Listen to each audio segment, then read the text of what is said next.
Vous pouvez enregistrer le document, on n'est jamais trop prudent. Alors, je vous montre la suite, vous allez regarder et vous testerez après. Open your eyes, ouvre tes yeux, y va aller. Là, je vais désélectionner. Et donc, je pourrais continuer pour d'autres éléments, le cercle ici, l'anneau là, le fond ici, enfin plein de choses. Ben, non, ce serait tout, en fait, pour cet objet. Imaginons que j'ai fait plein de calques, chaque fois un calque différent pour chaque partie de l'objet, évidemment. Je ne vais pas faire tout sur le même calque, sinon par la suite, ça va être foireux. Il faudra vraiment que, par exemple ici, baguette magique, voilà, non. Il faut que je sois sur le bon calque. Ne le faites pas, je vous montre juste. Le bon calque là. Je disais donc baguette magique là. Ensuite, sélection, modifier, dilater. Il faudra créer un raccourci clavier pour ça parce qu'on ne va pas chaque fois aller dans le menu. On a autre chose à faire. Voilà, c'est dilaté. Ensuite, avec le lasso, éventuellement, la touche majuscule, j'inclus ça. Comme ça, je vais pouvoir bouger la tâche par la suite sur un fond qui est totalement coloré. Et bien sûr, ici, il va falloir que je crée un nouveau calque vide. Et pas obligé de le renommer. Et on remplit avec une couleur. Vous ne le faites pas, ça, hein, c'est juste pour vous montrer quelle est la logique, en fait. Hein. Si on veut la même couleur que vous avez mis. Ça n'a pas d'importance que ce soit la même couleur, bien sûr. On met que l'écran, quand je veux dire. Ah, il vaut mieux quand même mettre des couleurs différentes. Et alors, les couleurs n'ont pas d'importance au départ. Hein. Ça pourrait être du vert, du rose, peu importe, parce que vous n'êtes pas encore à la phase où vous allez mettre les vraies couleurs. Voilà, alors sélection, désélectionner. C'est grisé, ça veut dire qu'il n'y a pas de sélection, parfait. Et quelle est la logique ici? Je vous montre. Je peux prendre l'outil dégradé et aller mettre un dégradé. Donc je vais prendre par exemple la palette dégradé de couleurs, menu fenêtre dégradé. Elle est là. Et il y a plein de dégradés où on peut aller choisir. Bien. Alors, le dégradé.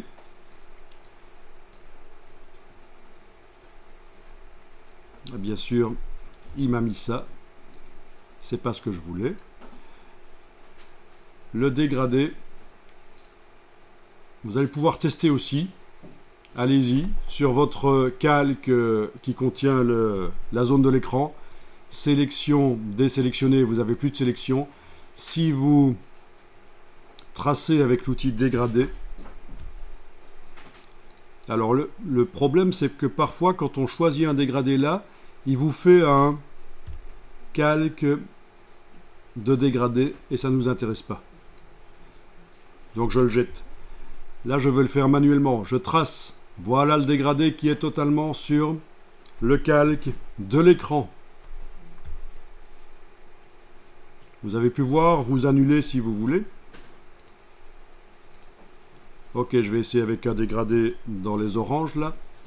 Voilà. Le calque dégradé là ne m'intéresse pas parce qu'il n'est pas assez puissant pour ce qu'on veut faire. Je le jette.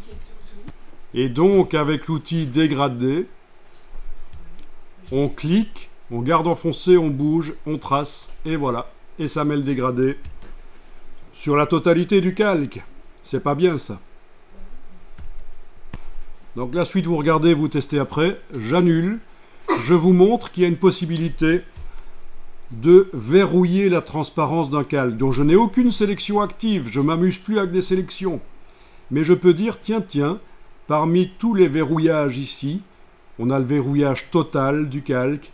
On a le verrouillage de la position, de ne pas pouvoir dessiner dessus.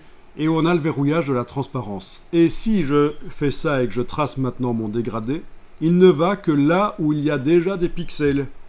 Et ça c'est magique, il n'y a pas de sélection. J'ai juste verrouillé la transparence. Testez ça, allez-y. Donc si tu dis qu'avant ça te l'a fait juste sur l'écran aussi, c'est peut-être parce que tu as un calque de dégradé. Je les ai jetés à chaque fois qu'ils apparaissaient, les calques de dégradé. Dans le dégradé ici. Ah, tu ne l'as plus. Ok.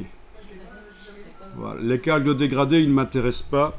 Je les jette une fois que j'ai choisi le dégradé. Voilà, je trace dans un sens ou l'autre. Voilà. Ah oui, on peut aussi modifier le dégradé, bien sûr, là au-dessus. en cliquant sur lui. Là, je vais aller mettre n'importe quoi comme couleur là au centre. Voilà, j'ai mis cette couleur là au centre. Ok. Je trace. Voilà. Et donc, la transparence est préservée. Tu as fait comment pour remettre une couleur? Donc, pour remettre une couleur, j'ai cliqué sur le dégradé qui est là dans la... Oui, ça je suis. Voilà. J'ai cliqué sous le dégradé. J'ai double-cliqué sur l'échantillon une fois qu'il est apparu. Ah oui. Et j'ai choisi la couleur. Voilà. Ok, ok. Je trace. Et voilà.